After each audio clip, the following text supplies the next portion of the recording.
Bonjour à tous et à toutes et bienvenue dans cette deuxième partie du guide bac à sable type Shadow March. C'est pas la première vidéo de ce guide, c'est le deuxième épisode. Donc si vous n'avez pas vu le premier, vous pouvez aller le voir. Mais honnêtement, à ce stade, je pense que vous pouvez encore largement commencer par le deuxième épisode. Parce que le premier épisode, il y avait un petit tricks dont je vais vous parler. Donc je rappelle brièvement l'objectif de ce guide, même si je l'ai déjà fait dans la première vidéo. Plus on va avancer, plus je vais raccourcir cette partie. Et le but, c'est de créer une campagne que je considère comme bac à sable. Ce que moi j'appelle le bac à sable, c'est le fait qu'en fait, durant la partie, c'est plus une question de gameplay. Donc on prépare les éléments qui vont nous aider à faire émerger le gameplay bac à sable. Et le gameplay bac à sable, c'est quoi? C'est je suis dans une situation et avec le moins de direction possible, de contraintes possibles, je vais pouvoir faire des choix et décider de ce que mon personnage va faire. Ça veut pas dire pas de contraintes. D'ailleurs, vous allez le voir au fur et à mesure qu'on va avancer. Certainement qu'il y a des moments où vous allez vous dire ah mais là c'est une contrainte, Hugo. Ah là c'est une contrainte. Et oui il y en a. Mais en gros, nous on veut vraiment. C'est un sentiment de jeu, un sentiment. C'est nous qui déterminons nos choix. Que c'est pas A ou B, A, B ou C. C'est vraiment je suis dans un monde et je choisis et ça me semble matériel, réel en fait, d'une certaine manière. Le deuxième élément du bac à sable qu'on essaie de faire, c'est l'exploration. Ce qu'on veut, c'est un sentiment d'exploration dans notre bac à sable, c'est-à-dire avoir le sentiment, autant que faire se peut, que où qu'on aille, il y a quelque chose. Ça ne veut pas dire que ça n'a pas de limite. À un moment donné, on va y venir au fur et à mesure des vidéos. Vous n'aurez pas préparé ce que vont faire les PJ, vous allez devoir improviser comme toute partie de jeu de rôle. Néanmoins, là, on va essayer de créer quelque chose d'assez quantitatif pour d'une certaine manière récompenser la curiosité. Vous voyez ce petit côté satisfaisant de se dire ah tiens je suis allé là-bas et il y avait bel et bien un truc quoi. Vous pourrez pas le faire partout mais on va essayer de renforcer ce sentiment en jeu là. Dernière petite chose par rapport à ce guide, c'est un guide issu de la pratique. On n'est pas en train d'essayer de définir des termes théoriques etc. Moi je vous donne mes définitions et aussi issu d'une campagne que je joue et que pas mal de gens ont l'air apprécier suivre qui s'appelle la Shadow March que vous retrouvez sur cette chaîne si vous voulez aller voir pour avoir des exemples concrets et justement voir dans les exemples concrets, en fait, tous ces moments où forcément, il y a des exceptions, il faut arbitrer à droite, à gauche, il y a des trucs qu'on n'avait pas prévus, comment on s'adapte, et on apprend comme ça en allant. Ce guide ne va pas vous donner de A à Z tout ce que vous allez devoir faire. Sinon, ce serait un peu chiant parce que ça veut dire qu'après avoir fait ce guide, vous n'aurez pas de surprise et vous n'aurez plus rien à apprendre.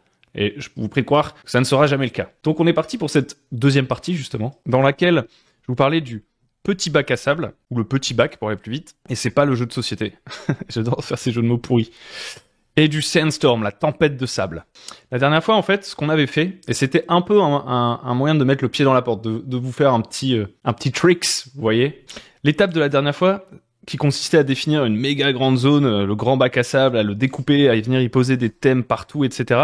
C'était un peu un moyen de vous lancer à commencer à faire quelque chose de visuel. On n'est peut-être pas tous pareils, mais moi, je trouve que c'est vraiment essentiel de commencer à faire quelque chose.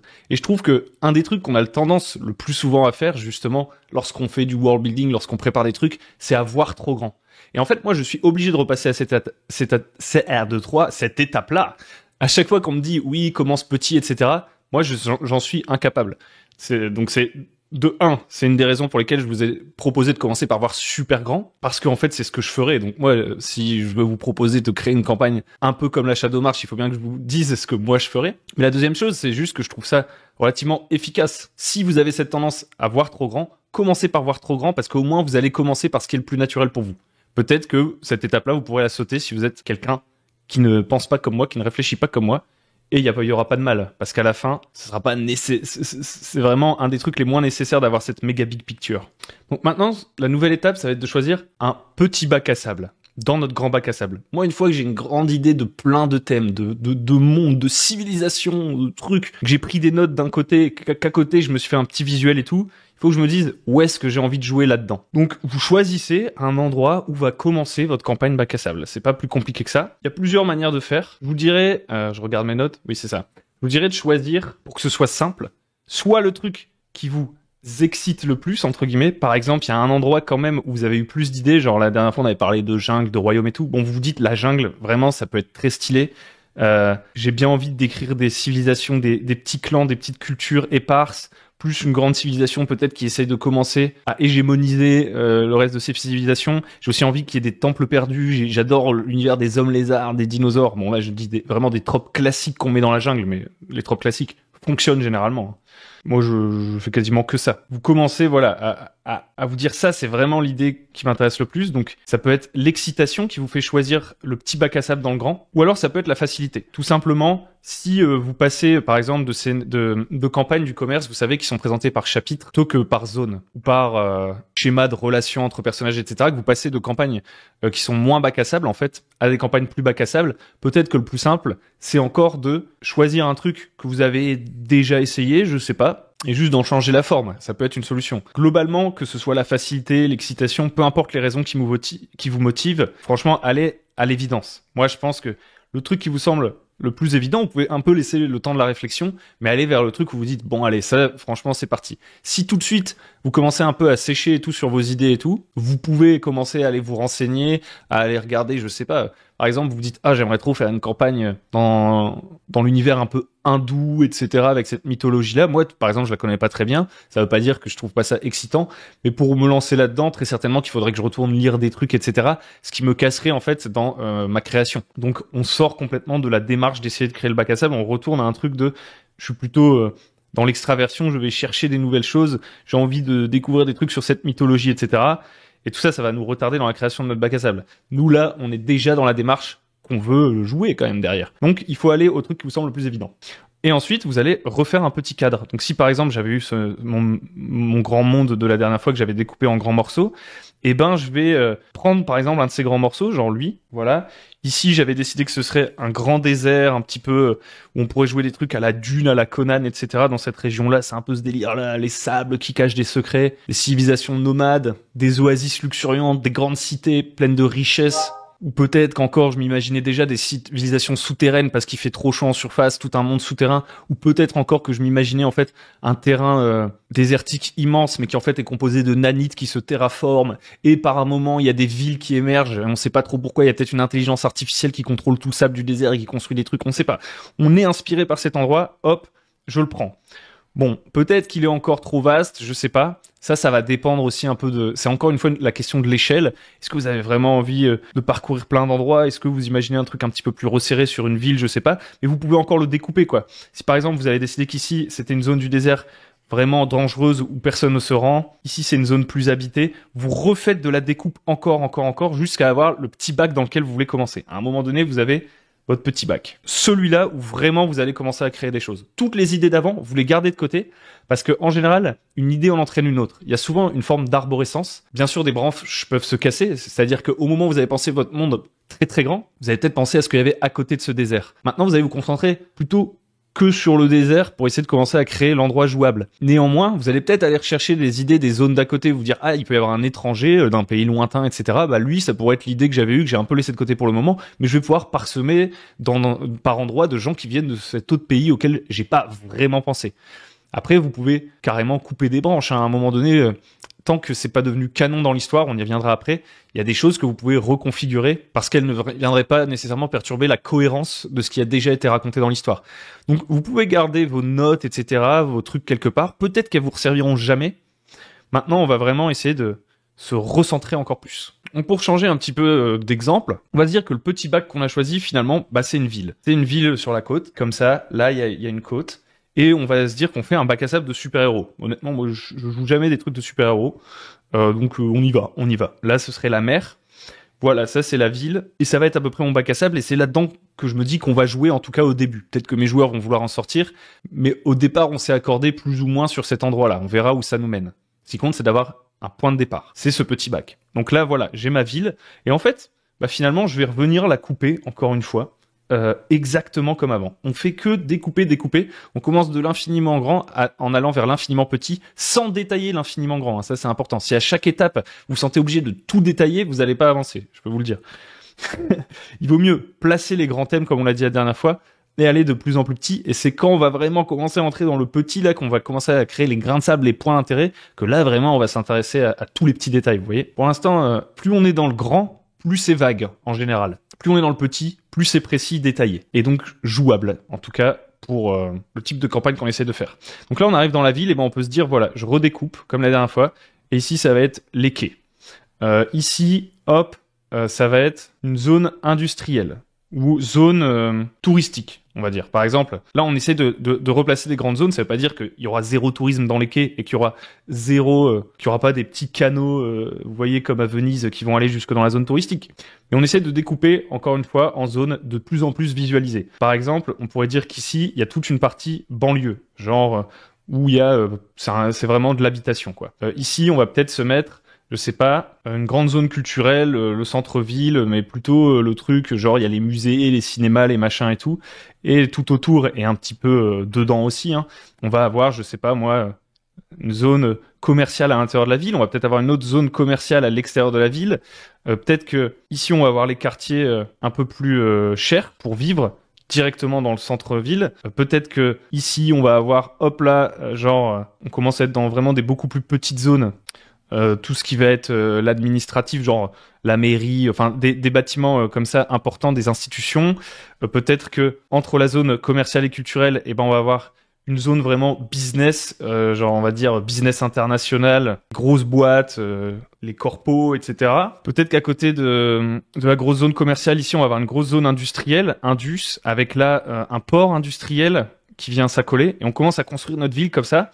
Et ensuite, à l'extérieur, on peut se donner des grandes, vous voyez, avoir des zones vraiment floues de l'extérieur, mais pour pouvoir quand même en dire quelque chose. Peut-être qu'ici, par exemple, c'est, admettons, on est dans une sorte de ville un peu futuriste sur une côte de l'Afrique, j'en sais rien, j'en sais absolument rien. Ici, ça peut être une sorte de grande savane. Et là, ici, on a une plus petite ville attenante. Quand on part par là, on va vers l'aéroport. Vous voyez, on commence à avoir un petit peu spatialisé plein de trucs qu'on se dit qu'ils devraient être dans une ville et tout. Et ça nous aide. Vous dites peut-être là, mais attends, ça sert à rien, c'est beaucoup trop pour jouer. Moi, j'ai envie de jouer plutôt des intrigues entre personnages, vous voyez. Et dans ce cas-là, effectivement, on aurait pu commencer par les personnages. Mais moi, ce que je vous invite vraiment à faire, après, encore une fois, ces vidéos, c'est mon approche. C'est vraiment déjà à spatialiser. Moi, si j'ai juste des personnages, mais que la ville, je l'ai pas en tête, j'ai beaucoup moins d'idées. Et d'ailleurs, en plaçant géographiquement les choses, ça me donne des idées de personnages, vous voyez.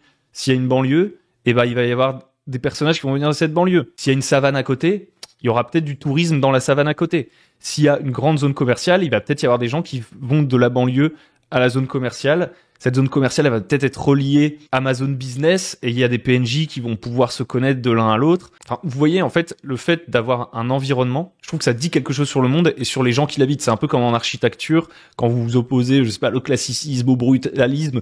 En fait, juste si je vous mets une ville, genre de la Grèce antique, devant vos yeux, vous imaginez tout de suite très bien les personnages de la Grèce antique qui vont se promener dedans. On pourrait se dire que ça marche à l'inverse, mais moi je préfère toujours partir du géographique, parce que à terme, en avançant dans ce guide, vous allez voir, un de nos buts principaux, ça va être de créer ce qui est des trucs les plus matériels possibles et les plus spatialisés possibles. Et donc si je peux déjà me faire une idée de où pourrait habiter tel personnage et où est-ce qu'il pourrait travailler dans une ville, les deux endroits où on passe le plus de temps dans une société moderne, ça me donne déjà une bonne idée des personnages qui pourraient exister. Donc voilà, là j'ai commencé à poser mon truc. Une variante, pour quand même faire une petite ouverture sur une variante qui peut être utile et qui peut être plus pertinente en fonction de votre échelle. Si par exemple, vous avez joué du jeu purement politique, passé beaucoup de temps sur la carte, et là honnêtement, est-ce qu'on a passé beaucoup de temps? On a passé 5 minutes, et je vous demande, honnêtement, moi je ne ferai pas plus que ce que je viens de faire, donc c'est pour ça que je vous dis, ça prend vraiment 2 secondes. Je le ferai peut-être plus beau, mais pas beaucoup plus détaillé. Une autre variante, ce serait donc de faire des trucs de relations. Je sais pas si par exemple, vous allez faire des jeux de cours, bon, peut-être que les gens vont rarement sortir du château, a priori, et que donc du coup, ce qui se trouve à l'extérieur, ça peut être un petit peu plus flou pour commencer, même si moi je vous inviterai vraiment à aller le détailler au fur et à mesure de votre campagne, un max, parce que c'est ça qui va faire le côté exploration. Vous pouvez commencer avec un extérieur du château qui est flou, avoir une configuration vite fait du château, genre là il y a le donge, là il y a la salle de réception, là il y a des chambres, là il y a les toilettes, je sais pas, vous imaginez le lieu pour pouvoir bien le retranscrire à vos joueurs, et ensuite vous allez plus vous concentrer sur le relationnel des gens du château, comment ça fonctionne à l'intérieur. C'est une possibilité. C'est pareil si vous êtes sur l'échelle spatiale, peut-être que le détail des planètes, vous voulez pas faire un planète opéra, par exemple, si vous décidez que le premier focus de votre campagne, là où on va commencer, votre petit bac, enfin, ce point de départ, ça va plutôt être, on commence dans le vaisseau et on voyage. Bon, commencez par détailler le vaisseau et avoir une idée globale de ce que sont chacune des planètes à proximité vers lesquelles on pourrait aller, et peut-être du spatioport sur lequel on peut se poser le plus facilement, avant de vous focus sur une planète et de venir décrire tout ce qu'il y a sur cette planète. Ce qui nous ferait tendre je dirais presque naturellement vers du Planet Opera, en tout cas pour le début de campagne. Donc voilà, il y a plein de variantes. Hein. Le but d'avoir cette visualisation, qu'elle soit de personnages, de lieux, etc. Nous, on va rester sur les lieux parce que moi, c'est comme ça que je fais. Ça va être, comme la dernière fois, d'identifier des conflits. Il pourrait y avoir un conflit entre le prétendant qui aspire à devenir maire aux prochaines élections et le maire qui existe déjà et qui se trouve donc dans le centre administratif quand on le voit visuellement. Alors que ce nouveau maire qui essaye d'entrer, celui qui aspire à être maire, qui essaye d'entrer dans le game, c'est un gars qui vient de la banlieue. Bon, on rappelle, on est dans un truc de super-héros. Donc déjà là, il pourrait y avoir une sorte de conflit politique dans la ville qui va faire que l'un et l'autre vont faire appel à des super-héros, des super-vilains, j'en sais rien, que vos héros vont pouvoir se positionner dans cet affrontement. On a un port industriel, peut-être qu'il y a de la contrebande, et donc que la police, elle essaye d'arrêter la contrebande. Déjà là, on a un personnage de policier qui peut apparaître, ou plusieurs bien sûr, et un grand méchant qui fait de la contrebande qui peut apparaître dans les ports du quartier industriel. On commence à avoir des conflits. Là, je suis en train de me dire, comme c'est un truc de super-héros, la carte ne suffira pas, évidemment. C'est juste un support. Il va falloir que je réfléchisse à des archétypes de super méchants aussi, peut-être. Je ne sais pas. Mais maintenant, vous avez un support. Donc, en gros, d'un côté, vous avez le truc visuel qui vous semble le plus pertinent. Et de l'autre, vous avez juste un truc pour écrire. Et sur ce truc pour écrire, le deuxième papier, on pourrait dire que vous avez deux feuilles. Hop, on abandonne notre ville. Vous avez votre feuille avec votre visuel et votre feuille avec la partie un peu plus écrite. Sur la partie un peu plus écrite, vous allez faire venir de votre cerveau, ça c'est un cerveau, ok.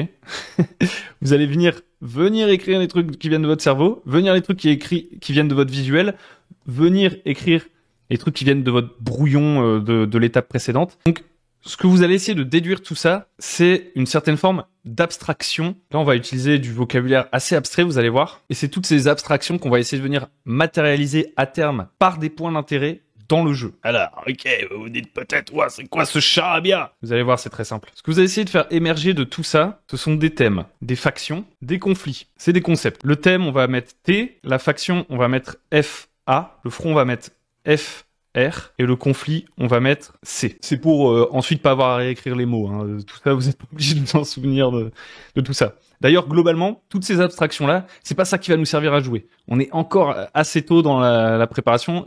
Les trucs vraiment concrets pour jouer apparaîtront dans la vidéo suivante. Donc un conflit, qu'est-ce que c'est? Un conflit, ça peut être l'opposition de deux thèmes conflits. Un conflit, ça peut être l'opposition de deux thèmes. Par exemple, la nature vs la ville. Vu qu'on est dans notre truc urbain là, ça peut être la liberté vs, je sais pas moi, on va faire le classique, la sécurité, même si c'est pas forcément les deux pendants d'un même truc, ça c'est déjà idéologique. Mais vous avez peut-être envie de mettre en avant ce conflit idéologique justement. Donc ça peut être une idée, mais un conflit c'est pas forcément l'opposition de thèmes, ça peut aussi être l'opposition de factions. Par exemple, pour faire simple dans un truc de super-héros, la police versus les méchants. Ça peut être ça un conflit. Tout ça, vous voulez les identifier parce que ça va être votre matière première pour venir créer votre sable, tous vos points d'intérêt derrière. Donc en les déclinant, en les combinant, etc., vous allez brainstormer, avoir des idées qui vont venir, vous voyez. Maintenant, si on prend des thèmes, on veut faire ressortir des thèmes. Eh ben, je peux repartir par exemple, vous voyez, de la police versus les méchants. Bon, la police, il peut y avoir des méchants. Ça peut être un thème. Mais justement, c'est un très très bon exemple. Donc là, FA. Donc là, on parle d'un conflit entre factions. On veut faire ressortir des thèmes. Donc il peut y avoir comme thème la violence de part et d'autre. Donc violence policière. On peut décliner la violence. Qu'est-ce qu'il pourrait y avoir dans cette ville? Il pourrait y avoir de la violence gratuite. Genre un peu, je sais pas, une sorte de nihilisme. Vous voyez, un méchant qui en a plus rien à foutre et qui est ultra violent. Il peut y avoir la violence de la rue, genre je vis dans un contexte violent. Il peut y avoir la violence économique dans cette ville, c'est-à-dire que les gens à l'intérieur de la ville, ils vivent beaucoup mieux que ceux qui sont dans la banlieue, ou qui vivent justement dans les zones qu'on n'a pas trop décrites, qui peut faire que, comme le monde autour de la ville, par exemple, si on est dans un truc un peu post-apocalyptique, le monde devient invivable autour de la ville, et ben on va avoir une sorte de violence économique de ceux qui essayent d'entrer dans la ville et qui ne peuvent pas vivre un peu comme les autres, etc. Donc on peut, à partir de nos conflits, vous voyez, déjà trouver des idées qui viennent d'apparaître. Et ensuite, on va peut-être pouvoir les réopposer, vous voyez, et repartir dans le conflit. Mais bon, pour l'explication, on va plutôt avancer. Maintenant, on a fait conflit, on a fait thème, il nous reste des factions. Et ben, vous allez pouvoir prendre un de vos conflits ou un de vos thèmes. Par exemple, on avait pris la police versus les méchants. On continue avec cet exemple un peu bête et méchant, justement. Donc ici, c'est notre conflit. On a déjà 2 factions en soi, mais vous voyez, avoir une faction qui s'appelle la police et une faction qui s'appelle les méchants, ça n'est pas ouf. Donc on va pouvoir mettre des unités de police, genre la brigade stup. Je m'y connais pas hyper bien en police. On pourrait avoir une sorte de force spéciale, genre qui a des autorisations particulières pour être particulièrement bourrine. Chez les méchants, on pourrait avoir vraiment les grands barons du crime. On pourrait avoir les vilains, littéralement, qui ont des super pouvoirs, etc. On va pouvoir commencer à redécliner. Et dans ces factions, par exemple, si je prends les barons du crime, on va pouvoir redécliner. Il y a une forme de hiérarchie. Et là, on va pouvoir faire ressortir des thèmes ou des plus petites factions. Genre, il y a les petits d'en bas qui sont contraints plus ou moins par les gros poissons de s'en remettre, de devoir se tourner vers l'illégalité pour s'en sortir, quoi. Sinon, ils se font marcher dessus par les gros poissons et ils se font marcher dessus par la société. Donc, vous voyez, juste en interrogeant au départ un conflit qu'on aurait pu dire la loi, on va dire, la loi vs l'illégal, ça aurait été peut-être un peu plus précis. Bon, là, ça aurait été plus sous la forme de 2 thèmes. On les décline en factions grossières, police, méchants. Ensuite, on les redécline en thèmes. Ensuite, on vient les redécliner en factions, etc. Et ensuite, il y a les fronts. J'enlève ça, vous avez compris. Les fronts maintenant. Les fronts, c'est le mouvement. Parce que pour l'instant, bon, on peut se dire, oui, dans ma ville, grosso modo, la brigade des stupes lutte contre les dealers. Après, on peut mettre un autre thème qui est celui de la corruption, de la brigade des stupes. Mais voilà, faut que j'arrête. On a peut-être un conflit du genre stup vs dealer. Maintenant, on peut le transformer en front. Un front, c'est quoi? C'est la mise en mouvement de tout ça. Parce que c'est déjà un peu moins conceptuel, mais ça le reste quand même parce qu'on sait pas exactement comment ça va se passer. C'est plutôt un mouvement, un truc qui va arriver. Et ben peut-être qu'il va y avoir un gros raid qui se prépare. Vous voyez, vous pouvez vous dire, ah ça va être un des fronts un peu qui pourrait avoir lieu. Il y a un gros raid policier, un gros coup de filet qui se prépare. Alors que, par exemple, peut-être les dealers, dans le conflit, ils sont en train d'essayer de graisser la pâte. Il y a 2 T. Ouais, c'est ça. Il y a 2 T, il n'y a pas d'accent circonflexe. Ils sont en train d'essayer de graisser la pâte du maire en fonction. Ils disent, on peut vous financer avec tout le pognon de la drogue, votre future campagne pour être sûr que vous gagnez. Et donc voilà, il y a une incertitude sur ce qui va vraiment se passer. Mais on a commencé à mettre du mouvement, à mettre vraiment... le front, finalement, c'est les actions qu'essayent d'entreprendre les factions. Et donc, à la fin, avec quoi on ressort? Parce que là, vous vous dites, ouah, c'est un bordel pas possible. Moi, je vous donne des exemples de manière de jongler entre ces idées. Vous, ce avec quoi vous devriez ressortir, grosso modo, c'est avoir au moins 3-4 factions, je dirais.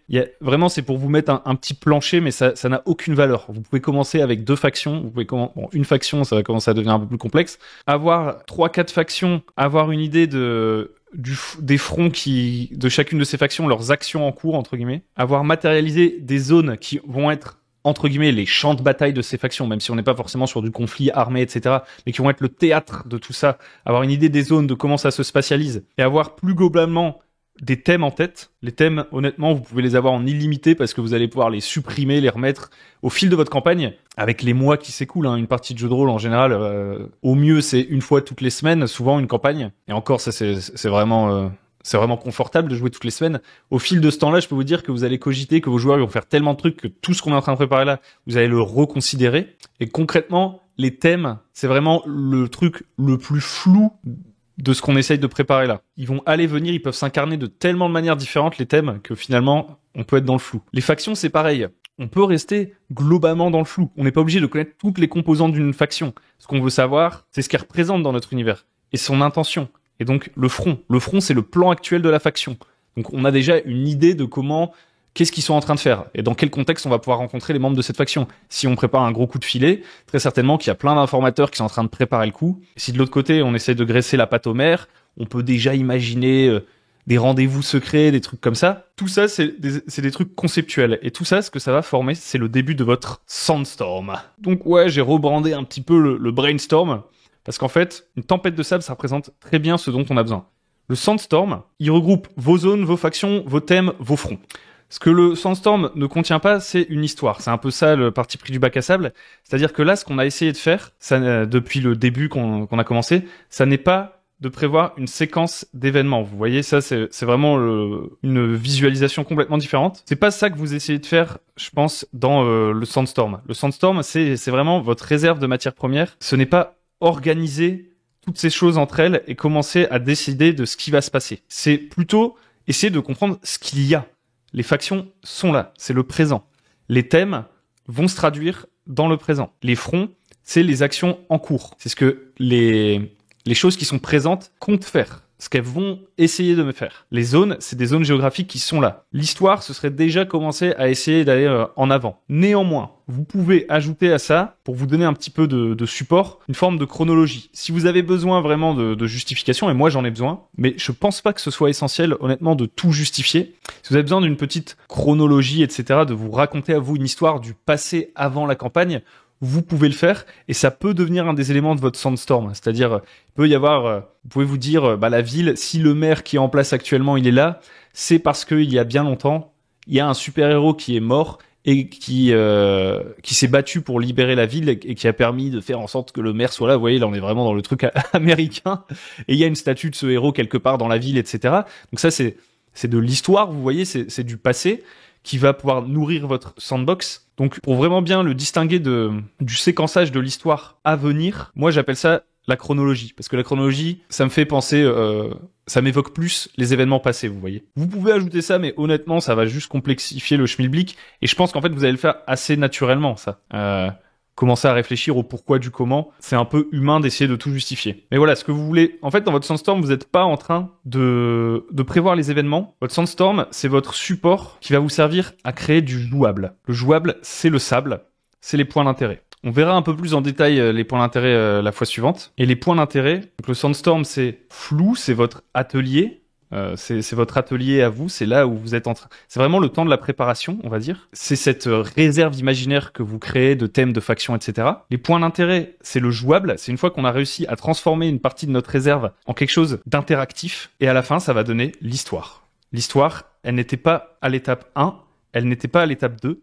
L'histoire, c'est le résultat. L'histoire, c'est le jouer, c'est le cohérent, c'est le canon, c'est ce qui a résulté de la partie, l'histoire. Voir les choses en 3 boîtes comme ça, je trouve que c'est extrêmement pratique dans ma préparation. Ça m'aide vraiment à essayer de séparer mes idées qui des fois s'en mêlent. Hein. Je sais pas si vous êtes comme moi, mais moi des fois ça part dans tous les sens, je sais plus bien les choses.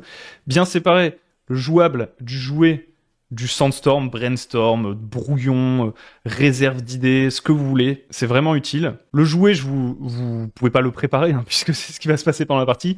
Le jouet, je pense que une bonne idée que vous pouvez faire, qui moi m'aide pas mal, même si des fois c'est vraiment une petite phrase dans une session, parce que vu que je joue chaque semaine, la mémoire ça va, et puis ça me dérange pas que mes joueurs me rappellent des trucs que j'ai oubliés, mais quand même j'essaye à chaque fois de, au fur et à mesure que la campagne avance, noter un peu ce qui s'est passé dans la session. Donc c'est vraiment comme ça que ça va se traduire matériellement. Le jouet. Le jouet, c'est ce qui se passe autour de la table, et la traduction matérielle, les notes que vous allez prendre pour vous en souvenir, c'est l'histoire produite. Le jouable, ce sera vos points d'intérêt. C'est ce qui est prêt à être joué, entre guillemets, prêt à ce qu'on interagisse avec. Ça veut pas dire qu'on va jouer que ça, vous verrez. Et le sandstorm, c'est ce que vous estimez encore un petit peu flou, vous laissez de la marge. Peut-être que à un moment, en pleine partie, vous allez vous dire, allez, vas-y, je vais catapulter cette idée, on va voir ce qui se passe. Directement du sandstorm au jouable. Surtout en improvisant. Parfois, vous allez devoir aller repuiser dans vos thèmes, vos factions, vous questionner, en fait, ces trucs-là pour venir ramener du jouable, en fait, pour que les actions des PJ aient des conséquences. Vous êtes bien obligé d'improviser. S'ils font des trucs que vos points d'intérêt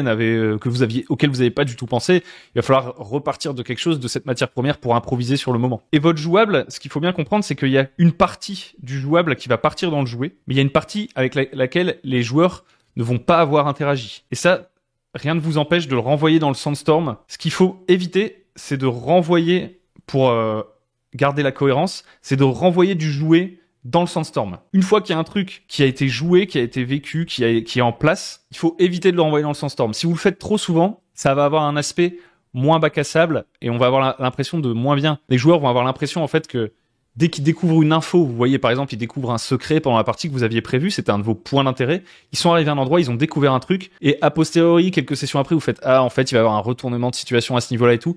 Je vous inviterai à l'utiliser avec parcimonie, parce que plus vous faites ça, en fait, plus ça fait perdre un peu de l'intérêt de la découverte première. Si j'avais découvert que le grand méchant, c'était lui, et que 15 sessions après, le MJ me dit, en fait, c'est un gentil depuis le début, alors que de base, le MJ, les 15 sessions avant, il avait vraiment prévu que c'était le méchant. Là, pour moi, on commence à être un petit peu dans une sorte à rediriger un peu le truc, à casser un peu finalement la récompense des PJ d'avoir découvert cette information initialement. Donc j'éviterai de trop renvoyer le jouet dans le Sandstorm. Par contre, ça va vraiment être une question de dosage. Mais si un de vos points d'intérêt c'est un perso, et que genre vous aviez noté c'est le maire, il est plutôt colérique, alcoolique, il a des problèmes avec sa femme, néanmoins c'est un bon gars, et on pourrait peut-être redresser la barre, et il est en train de tremper dans ses affaires de deal là, les PJ découvrent tout ça, ça devient du jouet. Il vaudrait mieux pas faire un plot twist en mode en fait, depuis le début, le maire il faisait comme s'il était ça, comme s'il était ça, comme s'il était ça.